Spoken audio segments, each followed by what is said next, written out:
ये आकाशवाणी लखनऊ है। अब आप मीना इरफान से इलाकाई खबरें सुनिए। मरकजी काबीना ने कल एक अहम फैसले में वाराणसी के पंडित दीनदयाल उपाध्याय जंक्शन रूट पर दरियाए गंगा के ऊपर पुल बनाने की तजवीज़ को मंजूरी दे दी है। इस पुल को ट्रेन और आम नकलो हमल दोनों के लिए इस्तेमाल किया जाएगा। 2642 करोड़ रुपए की लागत से बनने वाले इस पुल को 4 साल में मुकम्मल करने का हदफ रखा गया है। मरकजी वजीर इत्तलात और नशरियात अश्विनी वैष्णव ने बताया कि ये पुल दुनिया का सबसे ज़्यादा ट्रैफिक की सलाहियत रखने वाला पुल होगा। अब इस पे डिसाइड हुआ है कि एक नया ब्रिज बनाए, जिस ब्रिज में नीचे वाले डेक पे 4 रेलवे लाइन होंगी और ऊपर वाले डेक में 6 लेन का हाईवे होगा। ये वर्ल्ड में ट्रांसपोर्ट कैपेसिटी में, ट्रैफिक कैपेसिटी में one of the biggest bridges में काउंट हो। इसलिए जरूरी है कि हमारा एंटायर ईस्ट और नॉर्थ, ईस्ट और वेस्ट, इन दोनों को जोड़ने का ये एक बहुत बड़ा कॉरिडोर है और इस कॉरिडोर पे गंगा जी पर ये ब्रिज अपने आप में बहुत बड़ा एक मेजर लैंडमार्क है। इस ब्रिज को कंस्ट्रक्ट करने में 2642 करोड़ रुपीस का इन्वेस्टमेंट लगेगा। मरकजी काबीना के इस फैसले का वाराणसी के लोगों ने इस्तकबाल किया है। शफाफ गंगा के लिए कोषा राजेश शुक्ला ने वजीर आजम का शुक्रिया अदा करते हुए कहा, काशी वासियों में इसके लिए खुशी की लहर दौड़ पड़ी है, क्योंकि पूरे पूर्वांचल को ही नहीं बल्कि बिहार, झारखंड और पश्चिम बंगाल को जोड़ता है। यह पुल बन जाने से विकास के कई प्रतिमान स्थापित होंगे और निश्चित रूप से 6 लेन का यह पुल विकसित भारत के निर्माण में एक मील का पत्थर साबित होगा। मरकजी काबीना ने मीटिंग में मुल्क के तकरीबन 1 करोड़ मरकजी मुलाजमीन का महंगाई भत्ता बढ़ाने की तजवीज़ को भी मंजूर किया। इस फैसले के तहत मरकजी सरकार के 49 लाख मुलाजमीन और 60 लाख पेंशनर्स को महंगाई भत्ता और महंगाई राहत में 3% इजाफा मिलेगा। इसके अलावा रबी की 6 फसलों के लिए MSP को भी मंजूरी दी गई है। इन फसलों की MSP में 300 रुपये फ़ी क्विंटल तक इजाफा किया गया है। वज़ीर इत्तलात और नशरियात ने बताया कि फसलों में मार्जिन लागत की 50% से कहीं ज़्यादा दिया गया है।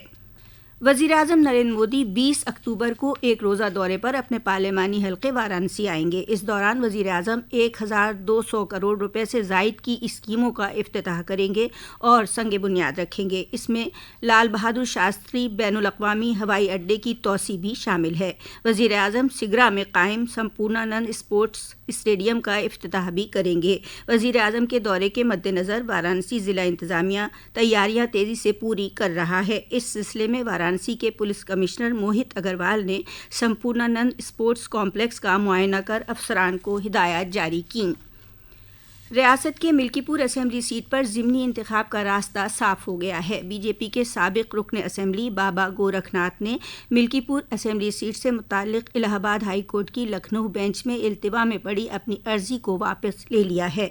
साबिक रुकन असेंबली ने बताया कि उन्होंने ये अर्जी समाजवादी पार्टी लीडर अवधेश प्रसाद के इंतखाब के सिलसिले में दाखिल की थी। जब ये अर्जी दाखिल की गई थी तब वो मिल्कीपुर से रुकन असेंबली मुंतखब हुए थे।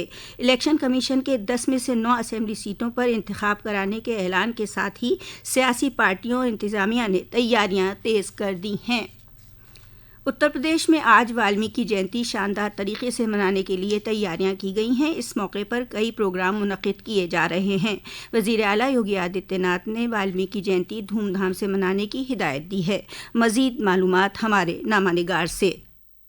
आज मंदिरों में सकाफती प्रोग्राम, भजन और कीर्तन के साथ साथ श्री रामचरितमानस का पाठ भी होगा, जिनकी निगरानी के लिए हर जिले में नोडल अफसर तैनात किए गए हैं। ये प्रोग्राम जिला, तहसील और ब्लॉक सतह पर मुनक्किद किए जाएंगे। रियासती हुकूमत महर्षि वाल्मीकि की पवित्र तपस्थली लालापुर चित्रकूट में एक शानदार प्रोग्राम भी मुनक्किद करेगी। इस प्रोग्राम में पूजा, हवन, भजन और वाल्मीकि रामायण के पाठ के साथ ही लव कुश की कहानी को अलामती तौर पर पेश किया जाएगा। लखनऊ से सुशील चंद्र तिवारी। मथुरा में थाना कोसी कला इलाके में जबरदस्त सड़क हादसे में 4 लोग जाँ बहक हो गए। एक तेज रफ्तार गाड़ी पिकअप से टकराई और पिकअप से उतर रहे 4 लोगों पर चढ़ गई, जिसमें 2 बच्चे और 2 खवातीन की मौके पर ही दर्दनाक मौत हो गई। हादसे के बाद गाड़ी का ड्राइवर फरार हो गया। Indian cricket control board senior खवातीन T20 मुकाबले के ग्रुप डी के मुकाबले आज से लखनऊ में शुरू हो गए। 28 अक्टूबर तक कुल 21 मुकाबले होंगे। सभी मैच एकाना स्टेडियम में खेले जाएंगे। इसी के साथ आकाशवाणी लखनऊ से इलाकाई खबरों का बुलेटिन अब खत्म हुआ।